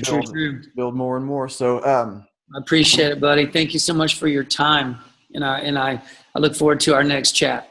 Yeah, sounds good. I will pause the recording, and I'll talk to you for a second after I stop it. Okay.